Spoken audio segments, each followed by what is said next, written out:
Good morning and welcome Monday morning to Miracles on Monday with Mary Ellen. Today we have the Miracle of Mindfulness Part 1. Okay, what exactly is mindfulness and what is the difference between mindfulness and simple awareness? Well, awareness is becoming intentionally aware of the present moment, including your surroundings, such as when you're driving a car, you know there's a car next to you, you know that to stop at a red light, becoming aware of just the simple things around you. Whereas mindfulness is becoming intentionally aware of the present moment while paying close attention to your mind and your body, and not only your mind and your body, but your connection to Source, your connection to God, your connection to the universe. So in other words, mindfulness is becoming aware of your mind-body connections.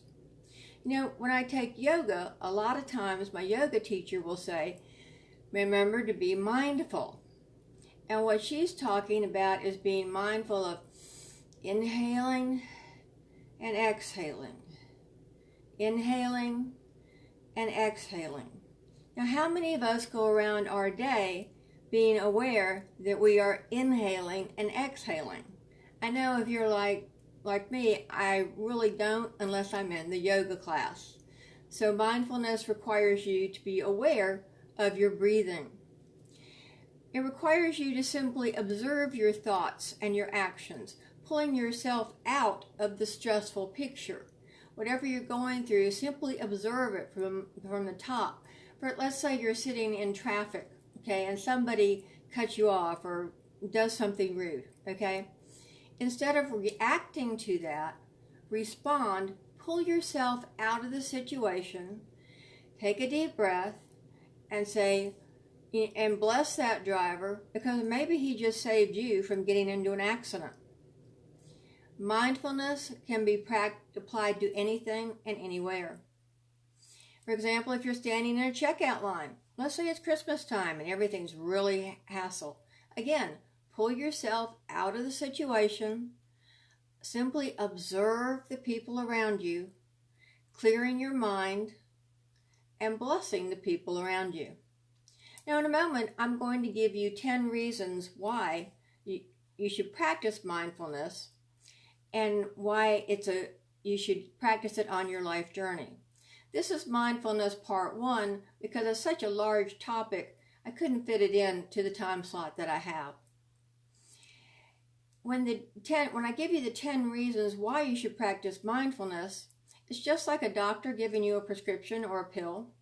You have to fill it, you have to take it home, and you have to take it so that it will work with your body. And what does mindfulness do for all of us? Well, number one, mindfulness reduces overthinking. When you're sitting around berating yourself over the past or brooding over the past, you create depression and anxiety. By pulling yourself out of the situation and being mindful, you get rid of those negative thoughts, you throw them into your trash can, and little by little, day by day, you can empty those negative thoughts in that trash can. Number two, mindfulness decreases stress. It's been shown through studies that mindfulness actually decreases the cortisol level, the stress hormone in your body. So when you practice mindfulness by being quiet, by pulling yourself out of a situation, you become less stressful. Number three, mindfulness improves memory, concentration, and performance. Don't all of us need the memory? Through practicing mindfulness daily, you stop your mind from wandering away, and you improve your concentration, and you also improve your concentration while other people are speaking to you. Number four, mindfulness helps emotional reactivity. Practicing mindfulness maintains emotional stability. You do not react with anger, rather you respond to the situations around you. Mindfulness helps you to disengage from emotionally upsetting pictures. Again, by pulling yourself out of the situation and simply being an observer. Or picture yourself being an observer on the top of a hill and just looking down at the situation and seeing your other physical self going through all this junk as we go through in our society. Number 5, mindfulness promotes cognitive flexibility. Now, what is cognitive flexibility?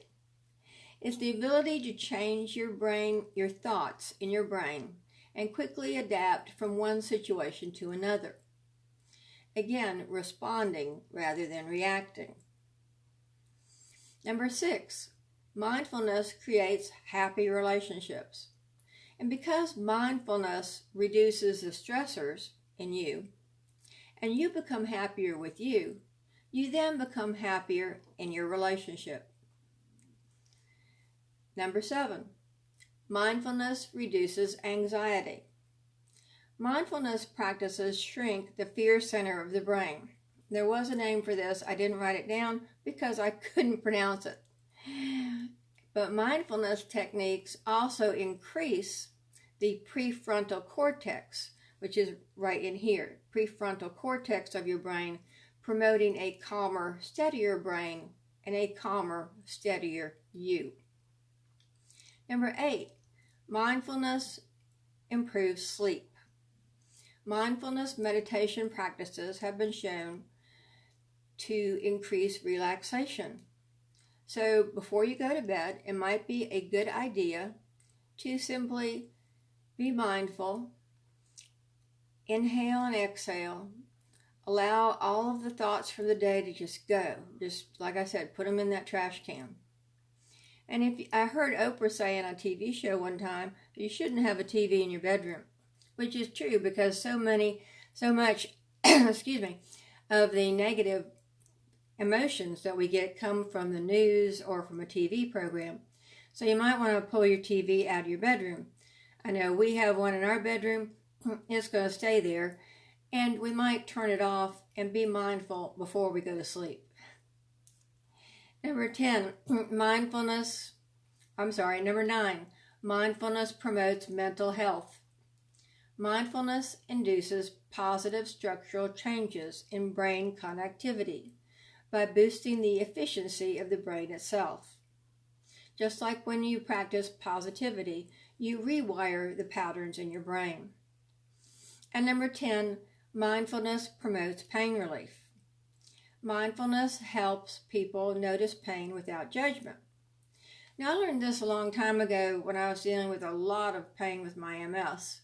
And my teacher would say, Mary Ellen, don't identify with the pain. Well, when pain hits you and it's so hard and it's so traumatizing, I wanted to just take a rock and throw it at my spiritual teacher and say, hello. So sometimes you do have to take some medication to break that pain cycle. But practicing mindfulness before the pain hits will control the pain so you don't have it so much instead of the pain controlling you. I apologize for my voice this morning. Anyway, that was number 10. Next week on Miracles on Monday with Mary Ellen, I'm going to give you some tips to practice mindfulness throughout your day. Some little things you can do for just 30 seconds, a minute, maybe even 5 minutes. That will help you to practice these to be mindful. But until I do, when you're going through a stressful situation, again, pull yourself out of the situation. Be the observer of the situation, not identifying with it. Get into your knowings instead of your ego. Thank you for joining me on Miracles on Monday with Mary Ellen. Again, if you like this video, please share it with somebody who might need mindfulness. And join me next Monday on Miracles on Monday when I will be practicing the Miracle of Mindfulness Part 2. I thank all of you for being here. Manny, Tina, Anna, Lysandra,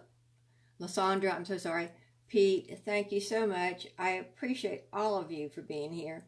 If you live in the Ooltewah area, come by a little bookish on Thursday night from 6 to 7, where I'll be having a book signing for Truth, Taking Responsibility Unleashes True Healing. And other than that, I will see you Friday with Cyrus Webb, and I'll see you next Monday on Miracles on Monday with Mary Ellen. Thank you so much, and I hope you enjoyed it.